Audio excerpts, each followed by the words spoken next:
बिबट्याच्या बंदोबस्तासाठी शेतकऱ्यांचा रास्ता रोको. मुंबई आग्रा महामार्ग ठप्प. शिंदखेडा तालुक्यातील वर्षी परिसरात गेल्या काही दिवसांपासून बिबट्यानं धुमाकूळ घातल्यानं शेतकरी आणि नागरिकांमध्ये भीतीचं वातावरण पसरलं आहे.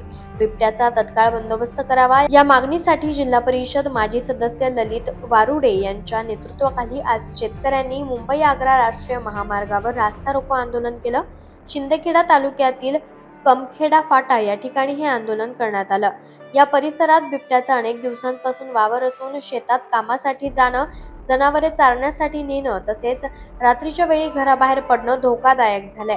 शेतकऱ्यांचा जीव टांगणीला लागला असताना वनविभागाकडून योग्य ती दखल घेतली जात नसल्याचा आरोप आंदोलनकर्त्यांनी केलाय.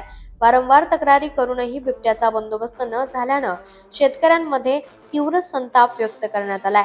शिवाय महावितरण विभागाकडून शेतीसाठी रात्रीच्या वेळेस वीज पुरवठा केला जात असल्यानं धोका अधिक वाढला आहे. रात्री अंधारात शेतात पाणी देण्यासाठी जाताना बिबट्याचा सामना होण्याची भीती शेतकऱ्यांना वाटत आहे. त्यामुळे शेतकऱ्यांनी वीज पुरवठा रात्रीऐवजी दिवसा करण्यात यावा अशी मागणी प्रशासनाकडे केली आहे. बिबट्याचा तत्काळ बंदोबस्त आणि शेतकऱ्यांच्या सुरक्षेची जबाबदारी प्रशासनानं घ्यावी अशीही मागणी यावेळेस करण्यात आली आहे. या आंदोलनात सुमारे 400 ते 500 शेतकरी सहभागी झाले होते. मोठ्या संख्येने शेतकरी रस्त्यावर उतरल्यामुळे मुंबई आग्रा राष्ट्रीय महामार्गावर काही काळ वाहतूक पूर्णपणे ठप्प झाली होती. दोन्ही बाजूनी वाहनांच्या लांबच लांब रांगा लागल्या होत्या. प्रवाशांना मोठ्या अडचणींचा सामना करावा लागला. आंदोलनस्थळी बंदोबस्तासाठी केवळ 5 ते 6 पोलीस कर्मचारी उपस्थित होते. शेतकऱ्यांची संख्या मोठी असल्यानं पोलीस प्रशासनाची चांगलीच तारांबळ उडाली होती.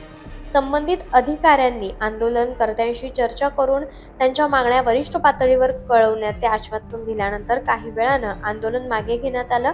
मात्र लवकरात लवकर ठोस कारवाई न झाल्यास पुन्हा तीव्र आंदोलन छेडण्याचा इशारा शेतकऱ्यांनी दिलाय. लोकनायक न्यूज